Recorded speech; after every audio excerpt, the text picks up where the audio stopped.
Welcome to the Cabral Concept, where board-certified naturopath and integrative health practitioner Dr. Stephen Cabral shares how he was diagnosed at the age of 17 with a life-altering illness and given no hope for recovery. It was only after studying and traveling all over the world did he discover how to combine ancient Ayurvedic healing practices with state-of-the-art naturopathic and functional medicine to fully rebalance the body and re-energize it with life. It's time to discover how to get well, lose weight, and finally feel alive again. And now, here's your host, Dr. Stephen Cabral. Welcome back to our last Cabral House Call of the weekend. Excited that you could join me here today. We went over so many great questions yesterday. I do hope that you were able to tune in because we answered, let's see, about 5 or 6 questions. The first one on low thyroid and radioactive iodine ablation, and if you're able to recover from that. We also spoke with Ree, and Ree was asking about different types of antibiotics and basically stones on the salivary glands and what might be helpful. We spoke about babies that wake up 5 to 10 times a night, especially after that first couple months. What can you do? We talked about hormonal balance to burn more body fats. And we also spoke about different products to use to be able to heal leaky gut. So really fun show, great show. I hope that you were able to tune into that. If not, just head on over to stephencabral.com/1758 after today's show. Today, if you want to follow along with the questions, we'll be starting with Kelsey. That will be at stephencabral.com/1759. Again, thank you as always for joining me here on the weekends. I do hope that you tune in when the show is released. Always fun being able to do this on the same day here with you.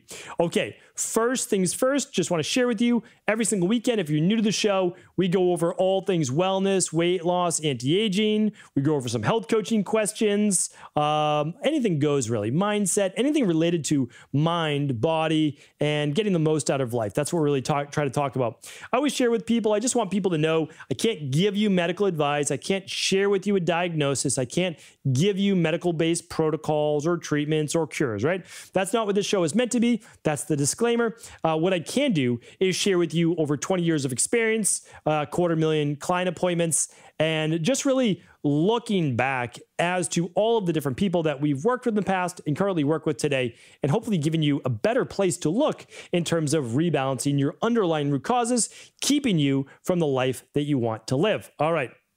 Last things last, if you didn't know, all of these are now on video. Every single Cabral Concept podcast since this past October are on YouTube. You can just go onto YouTube. I'm sure you've heard of it before. And you can just type in my name, Stephen Cabral. It's Stephen with a PH. And that's the name of my channel, Stephen Cabral. Pretty original. And you can check out a daily show right over there. We'll have much more to come in the future as well. Individual YouTube-based shows. And of course, on every single show notes page like today, stephencabral.com/1759, you can also watch the video there as well. Okay, let's get started. First question is from Kelsey. Kelsey says, collagen deficiencies run in my family. The females get really saggy skin, especially all over the legs, and I've noticed my upper eyes are having the first signs of drooping. I take collagen supplements, but I just read something about collagen not being absorbed unless taken with silica. Is this true? Can you recommend any anti-aging tips for better collagen production or just general anti-aging recommendations? Kelsey, I'm happy to, and I just want to remind you, if you head on over to stephencabral.com/podcasts, you'll be able to type in collagen right there. And I've got a bunch of shows on collagen. The reason why this is important is because I've gone over these collagen tips before, and I'm happy to go over this question as well today. But really, I'm typically 5 to 6 weeks behind in answering your questions just because there's been a queue of people already lined up. And I want to let you know that I've answered this before. Again, I'm going to answer it right now for you. And let me give you the answer. But I want you to know that you can use a search box and you can find the answers that you're looking for within a minute rather than me waiting to give you that answer, because it's typically never going to change. Okay, so Collagen can be great to take. We have a product that I formulated called Advanced Collagen Support. To my knowledge, there is not a more powerful collagen product out there. The very best in the world.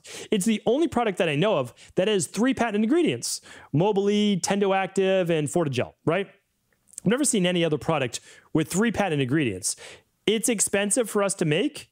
We don't put a big markup on that product because it's the best product. Like, I would say, here's the thing. I create products that I also want to use, and I want to use them with my family and in my practice. And then I offer them all over the world. So that's what I did. I use this product. I just put it in my smoothie every single morning. It's simple, the best product out there. However, I tell people, collagen should not be your first product. You should be doing the daily foundational protocol before anything else. Because I agree with you.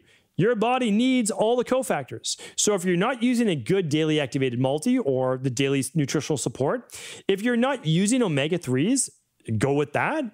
If you're not taking a good, even digestive enzyme or daily probiotic support, go with that. A daily fruit and vegetable blend to get 22 organic fruits and vegetables. Like, all of these are important. You can find those over at EquiLife, which is just equi.life is the website, EQUI.LIFE. Those are all my protocols over there. Now, besides those, what I recommend, and it's called our beauty bundle. Really simply put, honestly, simple. Vitamin C, collagen, zinc. So get your daily activated multi. The simplest thing, honestly, to do is just use the daily nutritional support. So you get all of that.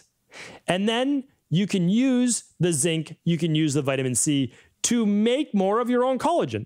You can't just take collagen product without your body being able to then utilize it, synthesize it, and make more of your own, right? And you want to make sure that also that you're not on a low protein diet. Now, so that's that. That's my recommendations. Obviously, that's succinct. That's shorter than I would have given you on previous podcasts. But what I'd like you to also remember is that with aging, the lower your estrogen levels, progesterone a little bit as well, but the lower your estrogen levels, the more the sagging of the skin. So do keep that in mind as well. There are levels to this, and estrogen can be part of that equation as well. So hopefully that's helpful. All right. Now that I'm staring at a black screen on my iPad, I need to log back in, and here we go. So next question is from Lara. Hi, Dr. Cabral. My question is regarding soaking nuts and seeds. There are so many contradictory information out there. I'm really confused. Some say everything should be soaked to minimize the phytic acid and enzyme inhibitors. Others that some nuts and seeds don't have to be: cashew, Brazil nuts, pistachios, pine nuts, smaller seeds like sesame, chia, linseed, hemp seeds.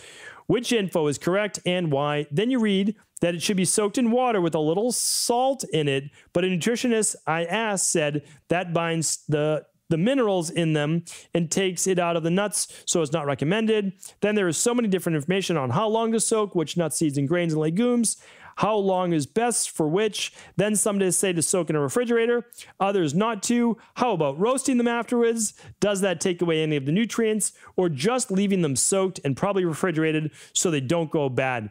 Basically, I'm interested in all information about this topic, but don't know where to find it because everyone says different stuff. Also, is it bad to eat a lot of these? Thank you so much. As always, you're a lifesaver. Lots of love to everyone healing out there. Lara, thank you. We wish you the same. So, it's a great question. Unfortunately, there's no one easy answer, but I'm going to break it down for you. Phytic acid, in high amounts, it's not great for you. But in small amounts, it can actually be good for you. And I've done a whole podcast on the anti-nutrient phytic acid. And I would check that out because I can't go through my answer on phytic acid right now. It's a whole podcast on it. I go through research on how it's actually good for the colon, good for the gut, how phytic acid doesn't bind up any more than somewhere between like single digits and maybe up to 30% of the minerals. And it's only specifically within a couple hours. So like it's blown out of proportion a lot of the time, but what I would say, it's easier to digest sprouted seeds and nuts. And my answer is yes, it is. There's no doubt about that. If you're able to soak and sprout seeds and nuts, it is easier. But just like you said, some nuts and seeds don't need to be soaked or sprouted as much. And pine nuts is a perfect example, right? Pinolia nuts. And one of the reasons that is that it does not contain as much of that phytic acid. So basically you want to look at it like this. The harder the outside shell, the more of that phytic acid, the more it would need to be soaked and sprouted. And it's just going to take longer. And so that's why there is no specific time period. And so that's why I'm not dodging your question. I'm actually giving you the truthful answer. There isn't a specific timetable for each specific nut. Now, that will vary, and it's within, like hours to, not hours, but days, right? So that's that. What I would say is it prevents a lot of people from eating nuts and seeds because they're worried about all of these different processes. Okay. Humans have eaten nuts and seeds for a very long time. One of the biggest things is this. Humans don't chew their food. That's one of the biggest factors. If you eat nuts or seeds, you should chew them up and grind them up with your teeth. Not grind your teeth, but grind them up. That mixes the saliva. It mixes different enzymes in there. Again, I know they're mostly amylase, but it enables you to make it easier to digest. That's a big thing because digestion limits the amount of nuts and seeds you can eat. Because if it gives you digestive issues, well, then you ate too many nuts and seeds. How many is too many nuts and seeds? Well, typically in a sitting, 2 to 3 tablespoons is a normal amount. That's a normal amount of nuts and seeds. So that's what I would look at. Oh, and believe me, then we go down the oxidative process, meaning, okay, should you roast them afterwards? Well, I did a show on a Friday review of sesame seeds can actually be more powerful when toasted, which means roasted. But for the most part, honestly, I don't recommend the roasting. I do recommend raw, sprouted, organic whenever possible. And so I know it's not the perfect answer. Maybe I'll do a whole show on this. If there's enough, remember, this show is about you. And so if there are enough people asking me to do a show on soaking, sprouting, nuts and seeds, which ones, how long, I'm happy to do that as well. But hopefully that gave you the information. One more thing I'll just add is if I buy nut butters, I like to buy the sprouted. They cost more for sure, but I like to buy the sprouted nut butters. Like I like to buy a sprouted pumpkin seed butter. Easy to digest. You get good quality iron. You get good quality zinc. It's pretty delicious. Very pungent taste, but very delicious. And then again, like macadamia nuts, I don't worry about sprouting or soaking macadamia nuts. I just eat macadamia nuts. And again, here's an easier thing too. You can just throw 2 tablespoons in your blender when you're making a smoothie instead of buying nut butters. Well, there you go. Now you have a nut butter in your smoothie. It's fresh. It's raw. So hopefully that was helpful. All right. Thank you. So and that's why I hope that people are listening. I would love people, I know there's a time limit, but I would love people to tune into the show daily. And that's because it just popped into my mind that I had to go back and answer a question or add on to a question from last week's house calls about a specific question on choline. Okay, now remember it. Choline, someone asked about choline and they said, why do I smell fishy when I take choline? And I just came across different type of research that shows that people that are not detoxing sulfur well enough can actually have a little bit of a fishy body odor. And it made total sense. It just didn't, like some things just don't dawn on you right away. And believe it or not, there are a few nutritional supplements, with one of them being choline, that can lead to higher levels of sulfur. And if your body is not in perfect balanced health right now, it may lead to potentially that body odor. So I just wanted to bring that full circle. Whoever asked last weekend, there's your potential answer. And again, I think you can rebalance your body though, because I've done it myself with histamines and other issues so that you're able to have it in the future. Okay. Just wanted to throw that in there, and I'm going to call it choline and body odor. And okay. Next question is from Katarina, and Katarina is saying, I wanted to first thank you for all of your teaching. I'm almost finished with IHP level 2, and I've learned so much. I'm a registered nurse in a busy Boston hospital, and it's been quite a year. I am using the knowledge gained in IHP for my family and beginning a small practice helping others get their health back. What I haven't heard throughout, and with so many podcasts, I probably just missed it, is about air filters. I'm currently working my way through the whole podcast list and have searched for air filters and listened to those. I know you recommend a couple of freestanding ones, but what about just putting HEPA filters on forced hot air whole house systems? My husband asked me when I told him I wanted to buy an IQ Air, and I was a bit stumped at why IQ Air is better. He sort of just let me do whatever crazy health stuff I want, but I want a solid answer to stand behind here. Can I just put a filter on the heat air conditioning system I have now and filter the whole house at once? So it's a great question. There are two answers to this. Great question. Your husband knows what he's talking about. So two parts to this. One, when you put the air filtering system on your HVAC unit, which you can do, you need to make sure that it still has the HEPA filter, that it has the mold filters, that it has all the different units that a good air doctor or IQ Air would. And again, you can look at all my recommendations at stevencabral.com/resources. Okay, so that's the first part of it. Just make sure that the air filter stands up to the same quality as the others. But there's a bigger part to this. When you open the door and you open the windows, other stuff gets in your house too, right? When you track stuff in your shoes, stuff gets in the house. When your dog comes in, stuff gets in the house. You pet your dog, it all goes in the air, right? This pet dander. I don't believe your HVAC duct work is going to help with that unless it pulls the air in and then spits it back out. Not a lot of people's homes do that, to be honest with you. And that's why I don't typically recommend it. Plus, you're talking about probably thousands of dollars to set that up. So anyway, it's not that you can't, but I'm not sure how those whole house units filter the air coming in from outdoors as well. Like in the city, I open my windows. How do I filter that through the HVAC? I don't think that I can, to my knowledge, but that's not my forte. So I just wanted to throw that out to you, and hopefully that helps Katarina. Ivana's up next. And by the way, fellow Bostonian, shout out, thank you. And thank you for all your work you've done in hospitals over the past year. I'm sure it has been very stressful and straining on you. Thank you.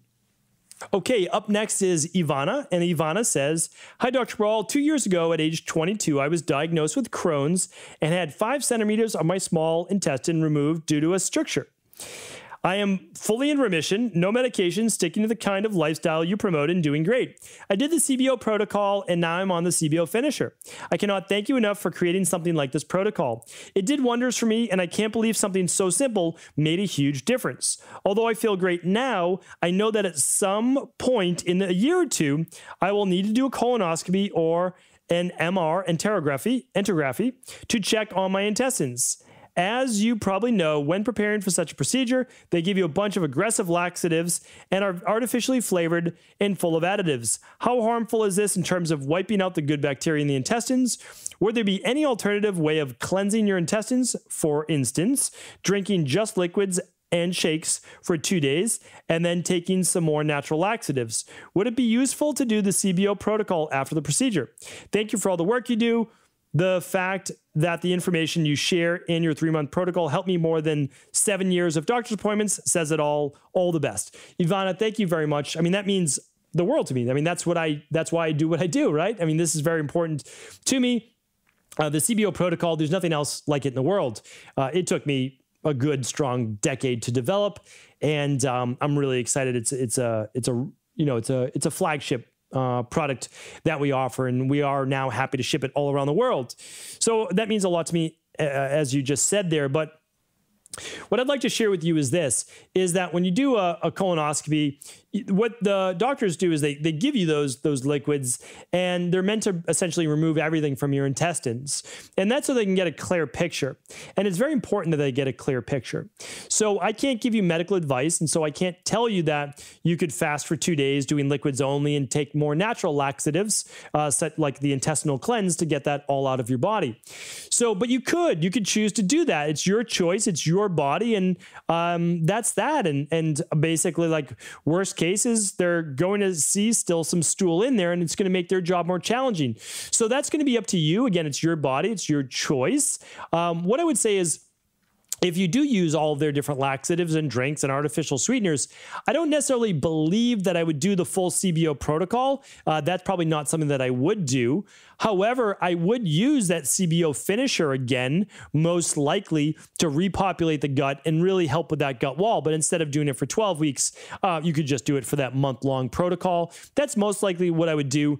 And then if you wanted to add one more product, you could use the GI Balance for a couple weeks or a month, which is simply one soft gel mid-meal 3 times a day. So I do hope that helps. And Ivana, all the best. I just don't want to, like, you're doing well now, so I would hate to really throw off that gut flora with any protocols that we don't necessarily need, right? But I understand going for a colonoscopy and taking a look at your gut health. So I'm not standing in the way of that for sure.